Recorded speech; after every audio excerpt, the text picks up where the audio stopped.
Hey everybody, so guess what? Can you guess where I am? Let's just look around here. Let's take a look. Okay? Anybody know where I am? Bright light coming through. Okay, you see that? Anybody know where I am? No? Okay. Well, this is my old bedroom. This is where I used to stay. A lot of you who have been with me since the beginning might know that.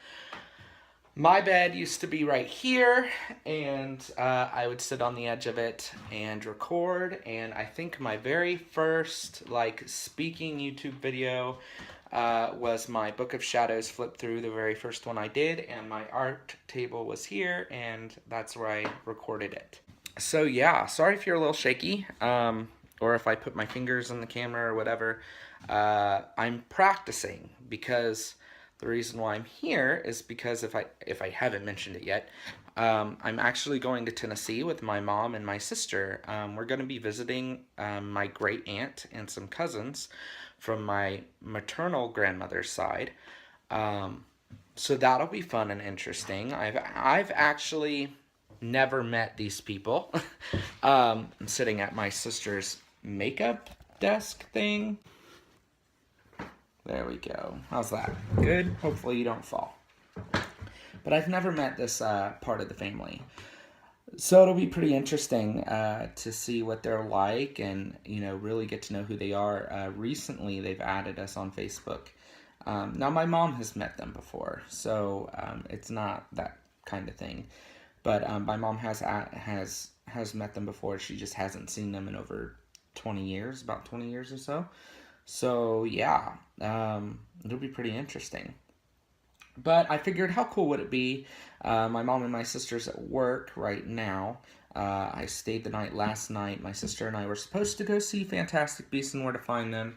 By the way, you guys, complete bullshit, okay? But the cinema that's closest to our hometown does not show Fantastic Beasts and Where to Find Them at midnight. I don't know if they just stopped doing midnight premieres, but that's the cinema that we always went to for a Harry Potter movie, and they weren't doing it. We show up there and look online, and it turns out they started playing it yesterday during the day, which pissed me off. I don't know why they... Whatever. Anyway. I'm pretty bitter about it, you guys. I really am. So, yeah. Anyway, I thought it would be cool, since everybody's at work, and I have some time to myself before I have to take a nap, because we're leaving tonight for Tennessee, and it's about a 6-hour drive, to sit down and make a video. Kind of an introduction to this little vacation, mini vacay that we're having. And there's a tag that I've been wanting to do. So I decided I would go ahead and do this tag and have some fun with you guys. Reminisce while we're in my old bedroom, which my sister now uses as a bedroom / makeup and art room, I guess. But if you want to hear me talk more about the history of this house, if you scroll way down to some of my earliest videos, I've got some vlogs that I've posted telling some stories, and you can see little baby Nathan talking about the ghostly things that happen in this house pretty often. But I digress. I thought it would be cool to come back into my old bedroom and make a YouTube video. This will probably be one of the last YouTube videos that I ever make at my mom's house. In fact, it's a beautiful day outside, so I'll probably go outside and collect some dirt for multiple purposes. One of the purposes being that this was a place that I grew up in. This was our family's first house, if you will. And for the simple fact that it's on a crossroads. So I'm going to be collecting some crossroads dirt while I'm here as well. My sister actually was like, hey, why don't you take some of these old mason jars? And I thought, oh, yes, I will. I'm going to fill them up with dirt and go. So, yeah, I'll have some crossroads dirt to kind of figure out what I'm going to do with that. So anyway, without further ado, I'm going to do this tag. This tag is called the 16 Witchy Questions Tag. It was created by RavenFlower. Now, I haven't watched the entirety of anybody's 16 Questions tag. There's a reason why.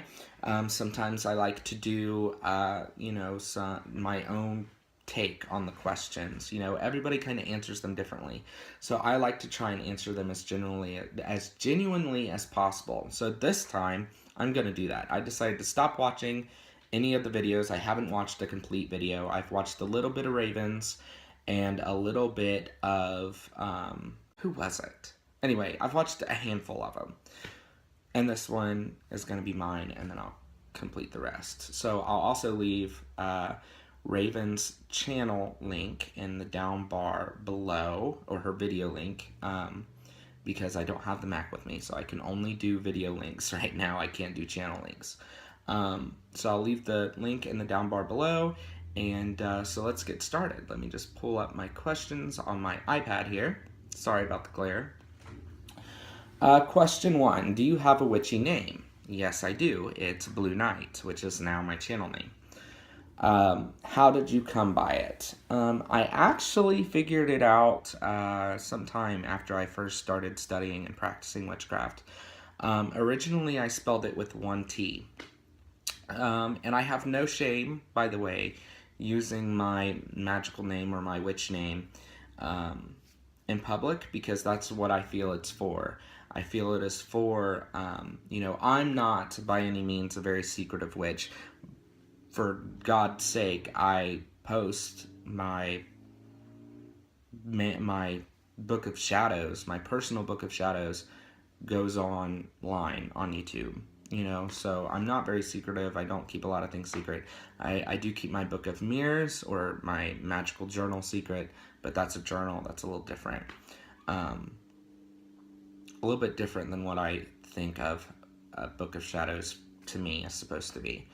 So I have no problem sharing this story, so, but if you guys don't want to listen to it, that's fine.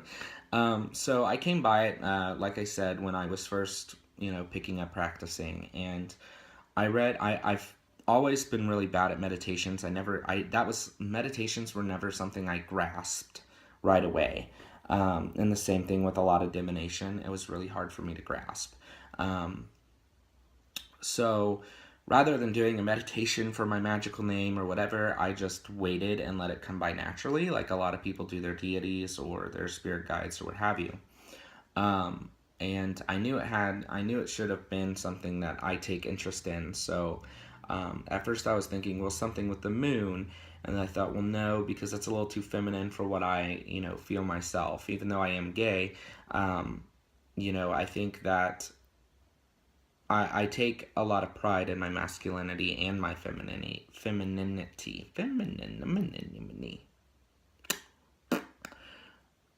I value both ends of the spectrum, and I value where I am in that spectrum of sexuality and energy and all that nice stuff. I'm trying to center myself a little better, you guys, sorry.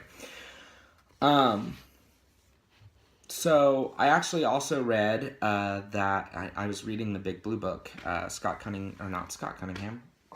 Raymond Buckland's book, The Complete Book of Witchcraft, which I like to call the Big Blue Book, or, Big Blue, whichever, a lot of people call it that. And I read in there that your magical name should match your birth number numerically. So I did the math and I realized, crap, I'm 2 digits off. I'm 2 points away basically from it matching. So I realized that if I added a T, not only did I like the name more, but it matched numerically.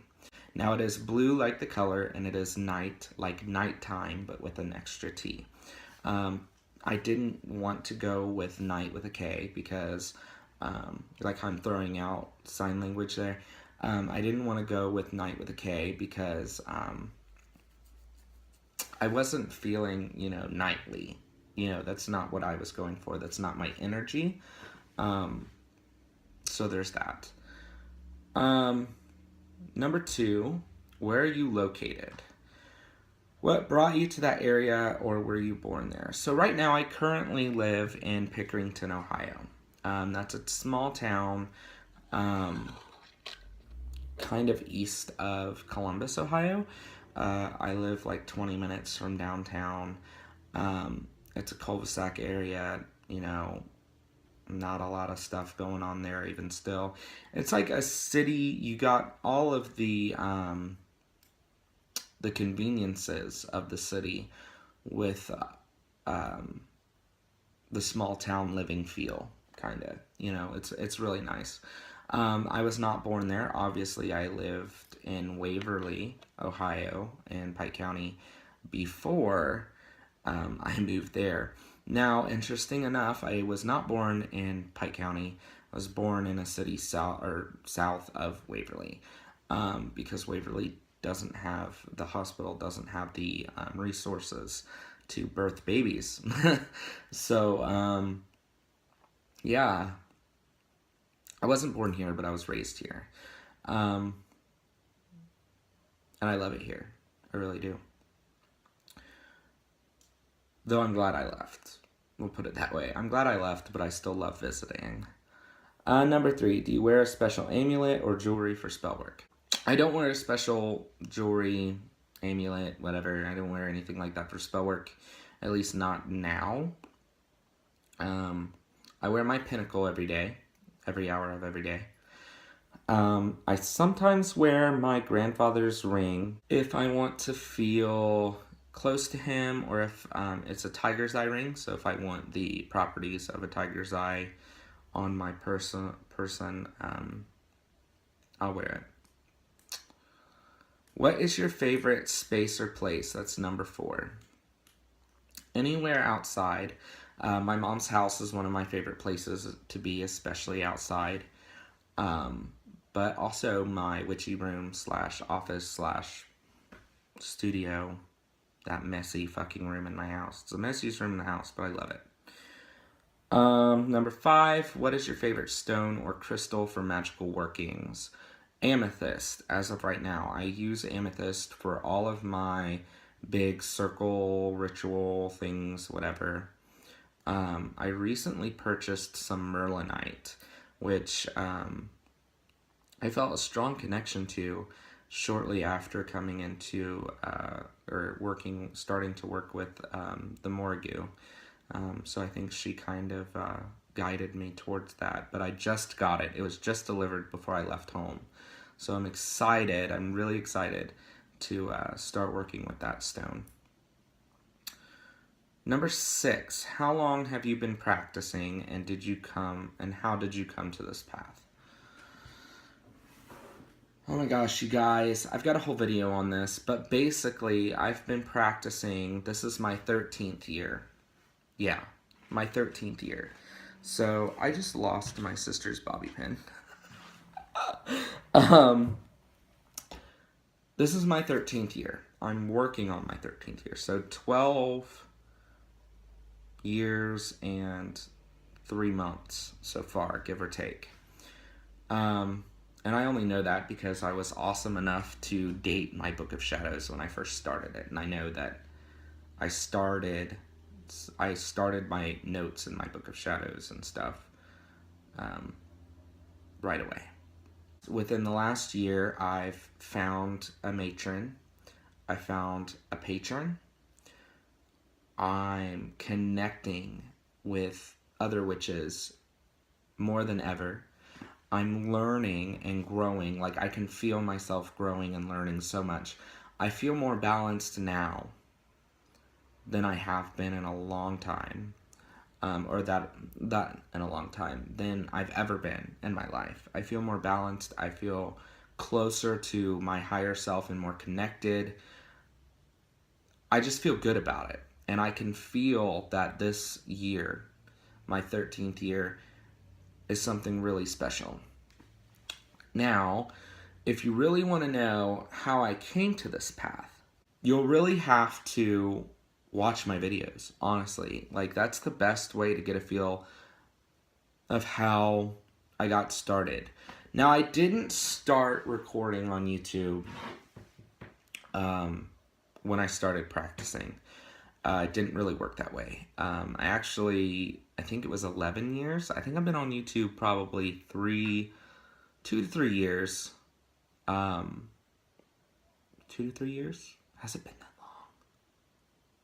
Oh my gosh. I'm getting old, you guys. I really am.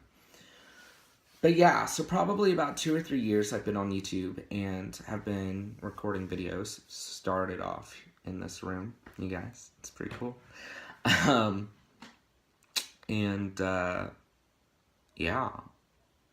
or 3 years. Whew. But I was practicing before that. I started off really, really young, and basically how I found the path was online. You know, I was looking for witchy related things because I've always kind of been a witchy type of person ever since I was really little. I've got a birthmark on my chest that is known as a witch's birthmark. And that's what kind of inspired me. Somebody actually told my mom that I was a witch and the devil comes to me at night. And that's, oddly enough, because I was a strange child, what inspired me and guided me to the craft. I started off as a Wiccan. I no longer consider myself a Wiccan now. I definitely consider myself a witch, not a warlock. I just feel more comfortable with the term witch. That's just me. But yeah, I definitely have a video somewhere, and if I can find it, I'll post the link to that in the down bar as well, telling you the story of my beginnings, if you will. Okay, number 7. Do you have a deity god or goddess? And how did you connect with them? So, I'm just going to lock my iPad right now because the battery's going dead, and I don't want to go down and get the charger. It's really weird how I came across deity. I started looking into a matron, and similar to Joey Morris's story about how she found the Morrigan, I finally started asking, who are you? You know, I was practicing in the abstract for so long, and I recognized an image of the goddess, basically, who I saw the goddess to be, the different forms she took, her energy. But I started feeling it really, really strongly when my second relationship started getting really bad. And when the breakup happened, I took some time off of YouTube and really, addressed myself and did a lot of meditating, and I started gravitating. Actually, it was soon after I started getting the hang of meditation. Sorry guys, I had to plug in my phone after all, but where was I? So it was funny enough, after I started meditating, getting the hang of meditating, that I actually started getting led to Danu. Now, I didn't think that our relationship was going to turn into a matron-patron type of thing, or a matron goddess. I didn't think that that would be the goddess I was going to worship at first. At first, I was just really inspired by her. And then the more I kind of worked a little bit with her energy, the more distinctive her energy became. I have kind of flirted with the idea of names and deities before. Diana, for example, Bridget. And nothing really felt comfortable with me. So I didn't stick with it. I stuck with, what was abstract, because that was easy. It was an energy. It was purely working with an energy. So Danu brought herself to me. I even named my cat after her, you guys. I didn't think that it was going to be a serious matron relationship. But it turned into one. And then she was kind of like, okay, but here's the thing. I'm just the tip of an iceberg. And she kind of guided me towards her bigger self, which is the Morrigan. Um, and through Danu and Danu's connections with the Morrigan, um, is how I found the Morrigan. And I'm comfortable enough now to say that yes, I do work with the Morrigan. I haven't dedicated an altar to her as of yet, because she hasn't guided me to yet. And I know that may sound really weird, but she's guided me to make my ancestor altar, which I did for Samhain, and she's guided me to take my Black Rose Witchcraft course. She's working me to the bone, you guys, like working me to death. But my practice now is so, there's more substance to it now than what there was. A lot more substance, a lot more meaning to it. Not that what I was doing before wasn't important for my stepping stones. And now I've become a lot more definitive in not only my practice as a witch, but also as a man. As a gay man, I've become more comfortable in my own skin, more conscious of myself and others, and what others need and what is right and wrong. It's just really weird. It's just a lot more detail. You know, when you find your matron and your patron, or your matron or your patron, there's just more to it. So my patron is the Dagda, and I'm actually working on connecting him with the horned god, in the sense that Cernunnos is a god of plenty and fertility, and beasts, and Dagda is another kind of form of that as well, in the sense that he was a hunter, but he was also a crafter. You know, he's got a whole other side to him, and he's more of the fathering, nurturing male aspect of deity. And I actually, you know, have made little connections with the Dagda and Ganesh, or Ganesha, which are pretty interesting. And maybe if you guys are interested, I'll do another video on that. But so yeah, the Dagda as my patron, and the Morrigu, or the Morrigan, as my matron. And I do recognize the Morrigu's triple goddess aspect, and I do actually, a lot of people don't, but I do acknowledge Danu as a part of that triple goddess aspect. So there's that. And maybe I'll do more videos on my thought of deity if you guys want, but that's the basics of it. Number 8, what is your favorite incense or smudge? Oh my gosh, what is it called? Sorry, I had to look it up because for some reason I had a brain fart. I knew it started with an O. Opium. Opium is my current favorite right now, because of the strong connection with the Morrigan that I feel with that. It's just a similar energy. She seems to like it when I do dedicate an incense to her. So opium. Number 9, have you ever had to clear a space of a negative entity? Yes. It's never been a serious situation for me. But being a sensitive, and being a witch, you tend to have your pests that wander in sometimes. So I have had to clear those. I've been lucky enough that the bigger stuff, if you will, hasn't gotten through the cracks.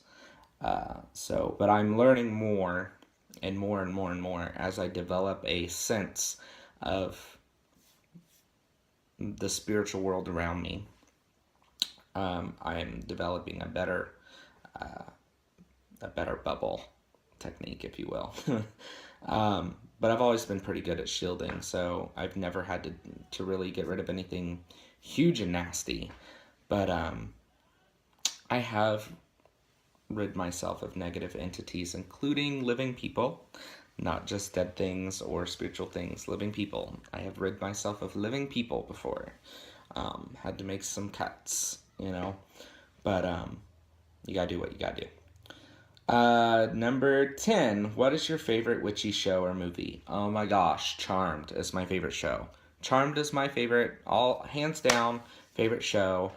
But listen, I am obsessed with Hollywood's interpretations of witchcraft. But Charmed will always be my favorite. Some other good ones, Salem has a lot of like traditional witchcraft techniques in it that are pretty cool. But Charmed is my all-time favorite. Why? I don't know. I love Charmed. I love the art, the artesque of it. You know, it's both dark and whimsical. So I love it. 11. What do you do to help raise energy before spell work?